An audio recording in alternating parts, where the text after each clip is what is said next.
So I'm going to give you a model now, a model of how systems work and why they're always on the hairy edge of failure. This model was originally developed by a guy named Rasmussen. He's a Dane. It is fairly old. It starts in the late 1980s, but like everything that we now know about safety, we owe it all to 3 Mile Island.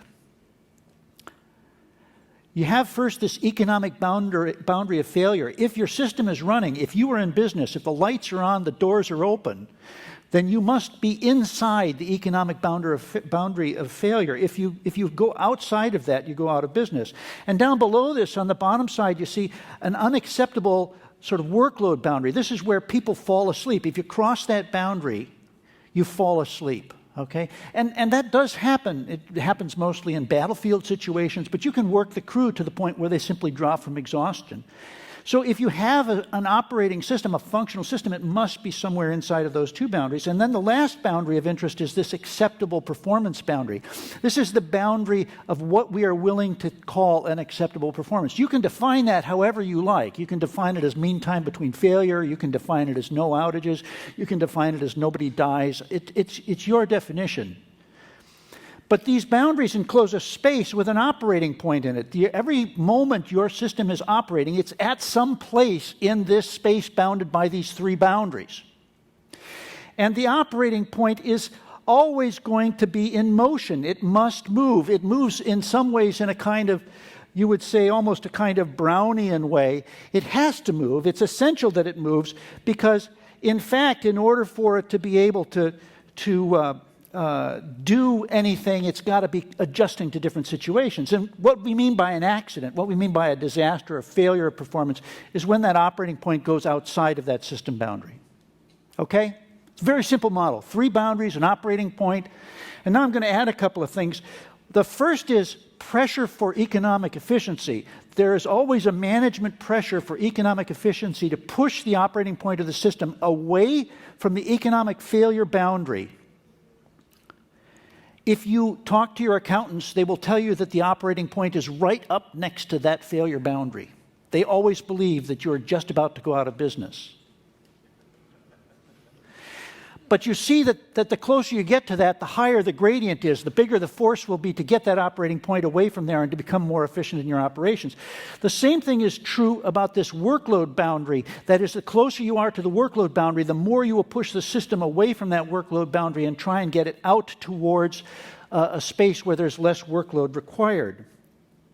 And as a consequence, you're going to have a period of time where the system is going to move in time away from this sort of central point. These vectors add together, and gradually the operating point will move towards the accident boundary. It will drift out in that way until it reaches out towards the accident boundary. And the way we keep from having accidents is we apply some counter gradient.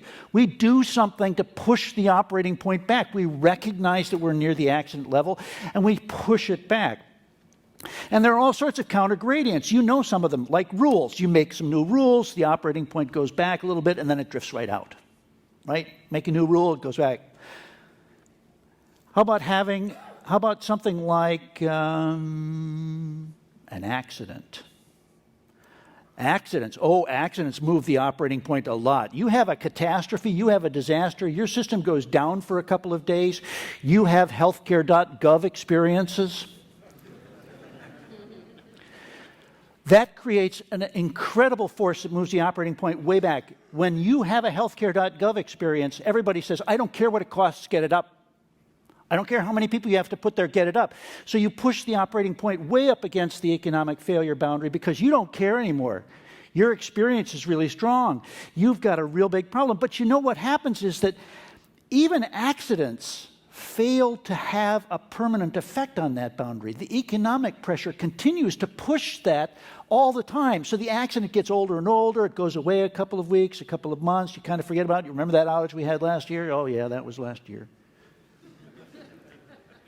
And then there are a whole bunch of things like safety campaigns. That's where we get together and we talk about safety and how important system uptime is. Oh, this is really important. I really want you guys to be really working on that. We're going to have a team meeting. We're going to talk about the importance of safety. These have almost no effect whatsoever on the operating point. And so as you can see, there's not much value to them, but we like to do them because we don't know what else to do. And in fact, if you get people together for a meeting about how important some topic is, you know that you've failed. Any meeting...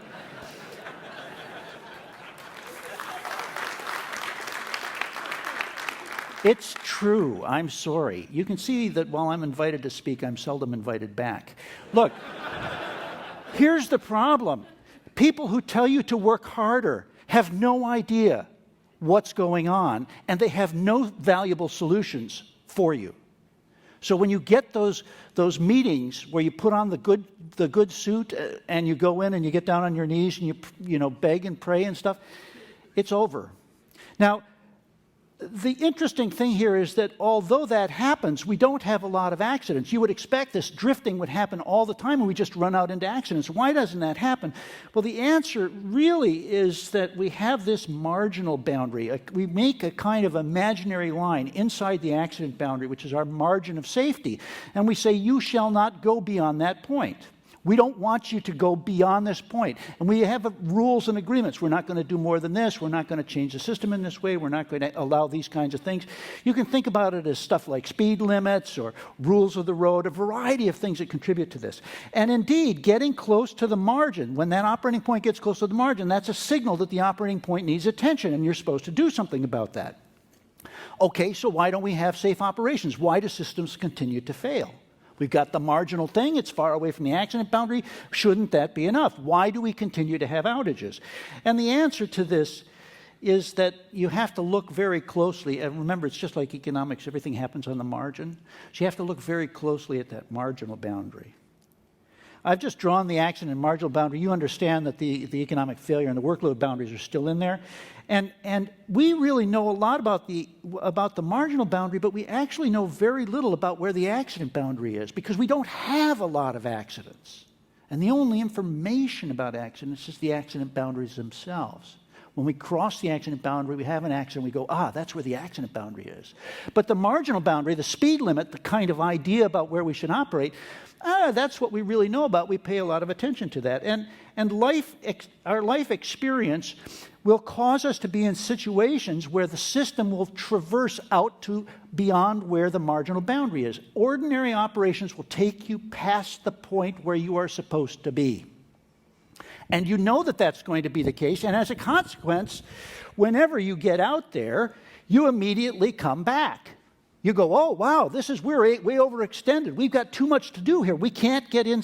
We got to get back. And you move the operating point back. You push it back. Against the economic and workload boundaries, you push the operating point back.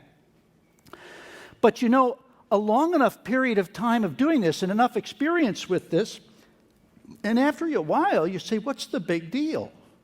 Why are we so concerned about this? We've been across the boundary 100 times. What has happened? This is, any of you who have 3-year-olds know this experience.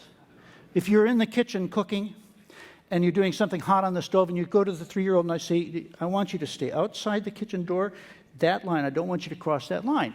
And the 3-year-old will come up and put their feet right at the line, right there. And they will look at you and you'll be doing something and they will go like this and like this. And the next time, they'll go like this, and they'll stay a little while. And then they'll go like this. And pretty soon, they're standing right next to you in the kitchen. The same thing is true about the way we work our systems. Repeated experience with successful operations leads us to believe that the margin is too conservative, that we have space in there that we could use. Look, what is the problem? Why are you so concerned? We crossed the margin, nothing bad happened. Everything is fine. Why don't you just change the margin? Let's get a new margin. Look, we've been doing it this way for so long. Why don't we just operate this way? Let's change the rules. And this is called the normalization of deviance. That was a term coined by Diane Vaughan. She was writing about the Challenger launch decision. Basically, the idea is that over time, we move the marginal boundary closer to the accident boundary. Note in this that the marginal boundary is shifting, but the accident boundary has stayed where it was. We haven't changed the technology of the system or the nature of the system. So the accident boundary is still there, and the marginal boundary is creeping out towards it. And now those Brownian motions that the point always has make it much easier to find a situation where you can create the accident. The result is that we have a slipping of the operating point always towards the accident boundary. We call this flirting with the margin. You know, flirting, that's where I bat my eyes at you and you bat your eyes at me and we come a little closer together. That's flirting. What is surprising in this world is not that there are so many accidents. It is that there are so few. You all know this to be true. The thing that amazes you is not that your system goes down sometimes. It's that it's up at all.